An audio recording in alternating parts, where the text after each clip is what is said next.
این مدت که دسترسیمون به جهان قطع شده بود چی گذشت؟ این مدت زیاد به یک چیز فکر کردم، به اینکه دردناکترین کشف آدم این نیست که مرگ وجود داره یا اینکه زندگی کوتاهه. دردناکترین کشف روبرو شدن با ظلمیه که انگار پایانی نداره و فهمیدن این که شاید عدالت فقط یه فانتزی هرس درار باشه. بعد تو این دنیا تو میمونی با زندگی که دیگه نمیدونی چرا باید بهش چنگ بزنی و با مرگی که دیگه دوای هیچ چیز نیست. چون وقتی آدم هایی بودن که برای چیزهای بزرگتری مردن، برای آزادی، برای وطن،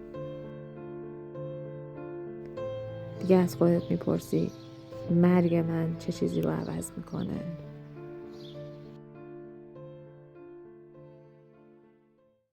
من آمدم اینجا بعد از 6 ماه و فکر میکنم حدود 6 ماه از آخرین ویدیویی که اینجا آپلود شد میگذره و خب من تو این 6 ماه میشه گفتش که کتاب خاصی نخوندم، یعنی نمیتونستم کتاب بخونم.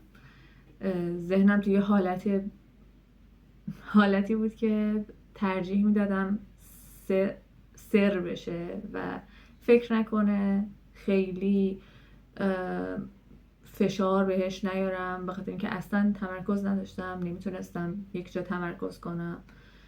و خب زمانی که داری کتاب میخونی درگیر داستان اون کتاب، شخصیت های اون کتاب میشی و یک سری کتاب ها بودن که زخم ها و درد های اون کاراکتر و اون شخصیت خیلی برای من دم دستی و الکی و بیخود بودن به نسبت چیزی که دردهایی که تجربه کرده بودم، هممون تجربه کرده بودیم و چیزهایی که دیده بودم، ناعدالتی هایی که زیست کرده بودم و از طرفی زخم های یک سری شخصیت ها، اتفاقاتی که براشون میافتاد، یک سری داستان ها مازاد بر درد و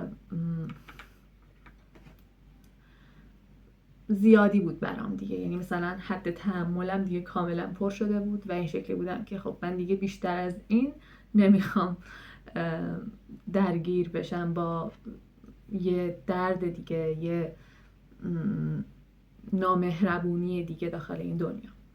اینجوری شد که تو 6 ماهی که گذشت من شاید کلا 2 تا کتاب خوندم و بیشتر فیلم میدیدم، به خاطر اینکه زمانی که فیلم میبینم خیلی هم مثلا فیلم خاصی نمیدیدم. زمانی که فیلم میبینم بیشتر ذهنم استراحت میکنه، چون تمام داستان رو نویسنده زحمتش رو کشیده، ساخته، تمام احساسات رو بهت منتقل میکنه و یه جوری حواست انگار پرت میکنه. حداقل برای من این شکلیه، مخصوصا اینکه شما خیلی سراغ فیلم هایی نری که تعلیق خاصی دارن، خیلی وارد مسائل و مفاهیم عمیقی میشن و اینها.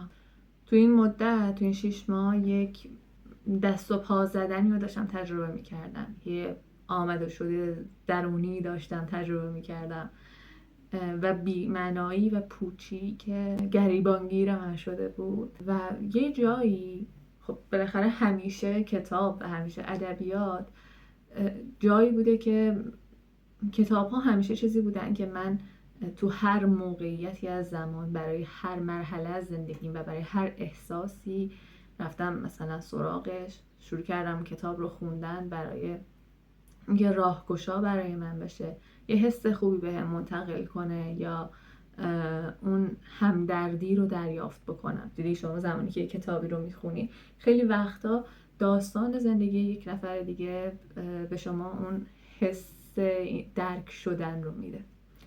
به خاطر همش از خودم سوال میپرسیدم که چه کسی، چه نویسنده‌ای، کدوم کاراکتر میتونه اون چیزی که من حس کردم رو و تجربه کردم رو درک کنه و اون حس همدردی رو بهم بده.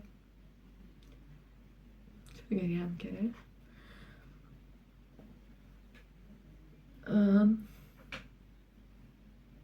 و خب قبلا یه چیزی یک ایده‌ای داشتم از کتاب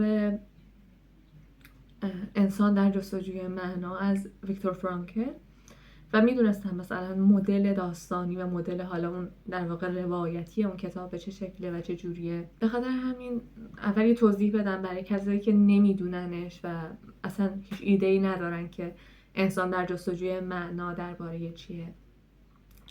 انسان در جستجوی معنا داستان زندگی شخصی و حالا خاطرات دکتر ویکتور فرانکل هستش که یک روانشناس یهودی و یک پزشک یهودی بودن که سالهای سال تو اردوگاه‌های کار اجباری اسیر بودن. اونجا خانوادهشون، همسرشون رو از دست میدن و توی این کتاب دکتر فرانکل میاد روایت میکنه تمام اتفاقاتی که براش افتاده، حادثه هایی که توی اون اردوگاه ها برای مردم، برای انسان های عادی میافتاده، اینکه چه شکلی یک سری افراد اومده بودن و حالا چطوری بهشون ظلم میشده، چه زندگی سختی رو داشتن تجربه میکردن، اینکه غذا نمیخوردن، شکنجه میشدن، بدترین بلاها رو سرشون میآوردن.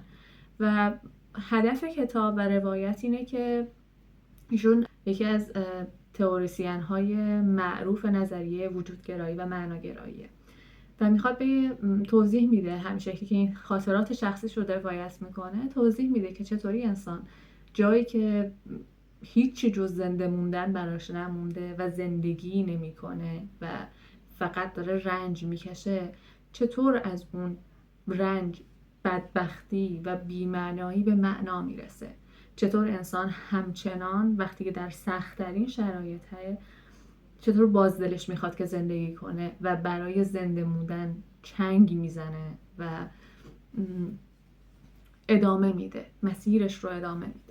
و فکر میکنم فروردین ماه بود تقریبا که من بالاخره یه جوری خودمو جمع جور کردم و گفتم که خب این یه نویسنده شاید مثلا من کتاب رو بخونم و یه مقدار از این حالت پوچی که به من غالب شده کم بکنه، کم بشه. و من کتاب رو شروع کردم به خوندن و خب بدتر شد، حقیقتش رو بخوای بدتر شد اون پوچیه، به خاطر اینکه اون رنج ها رو تعریف میکرد که چقدر دردناک و چقدر سخت بوده. اینکه مثلا شاید مثلا یه تیکه نون خشک بهشون میدادن و آب و شکنجه هایی که میشد، اینکه دمپایی نداشتن و حتی اجازه نداشتن برای خودشون با یه سری وسایل کفش درست بکنن، پاهاشون چطور ورم میکرده و تمام حالا چیزهایی که میاد تعریف میکنه. اون سوالی که ماه هاست تو ذهن من پررنگه و مدام من هی میپرسم و از خودم سوال میکنم، این برای من پررنگتر شد. و با اینکه این کتاب یکی از کتاب‌های خیلی خوبه و خیلی ها من دیدم که توصیهش میکنن که بخونید، اساتید من مثلا توصیه میکردن که حتما این کتاب رو بخونید و اینا، ولی من باهاش اون چیزی که میخواستم رو دریافت نکردم. یعنی بدتر باعث شد من به پوچی برسم و من به بی‌معنایی برسم. و سوالی که تو ذهن من پررنگ‌تر کرد و بیشتر اون سوال رو برای من ایجاد کرد اینه که چطور تمام این ظلم‌ها اتفاق افتاد، چطور این آدم‌ها اینجور مورد ظلم قرار گرفتن و چطور یه عده‌ای به این بیرحمی عمل کردن ولی جهان متوقف نشده. چطور زندگی متوقف نشد، اون لحظه همون موقع بره از تاریخ چطور زندگی ادامه پیدا کرد.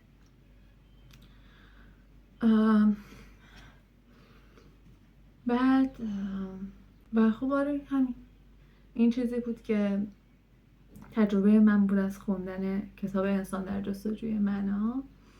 من غیر از این کتاب یه کتاب دیگه خوندم تحت عنوان آرایش دشمن و این چند ماه من میشه گفتش که غیر از این که کتاب یه دونه دیگه چیز خاصی نخوندم، نمیتونستم تمرکز کنم و این خیلی بد. و خب این کانال هم قرار بود که کتاب جایی باشه که من بیام درباره چیزایی که خوندم صحبت کنم، بوک ریویو ها رو بذارم و اصلا یک بهونه‌ای باشه برای اینکه من لیست کتاب هام رو متمرکزتر بخونم، درستتر بخونم و منبع اشتیاق من بود. و من هر جور نگاه میکنم میبینم که من نمیتونم چراغ این کانال رو خاموش کنم. فعلا برنامه خاصی برای اینکه چطور ادامهش بدم، از کجا دوباره شروع بکنم ندارم، ولی خب خوشحال میشم که بدونم شما توی این مدت آیا کتاب خاصی خوندین، چیزی رو مطالعه داشتید که یکم به حال و هواتون کمک بکنه یا متناسب با حال و هواتون باشه. چه چیزایی خوندین برام کامنت کنین، بهم بگین. شاید از همینجا با هم دیگه شروع کنیم. همیشه در تمام زندگیم به اینو اعتقاد داشتم و برای من همیشه اینطوری بوده که ادبیات دستگیر آدم هست و همیشه اون بخشی از روح من و قلب من رو لمس کرده که هیچ چیز دیگه ای نتونسته به اون شکل عمل بکنه. امیدوارم که بتونم دوباره سری مطالعاتی درست داشته باشم و این کانال بمونه. امیدوارم که این ویدیو جالب بوده باشه واسهتون. از کتاب هاتون برام بگین، از حالتون بهم بگین. دوستتون دارم. میبوسمتون. بای بای.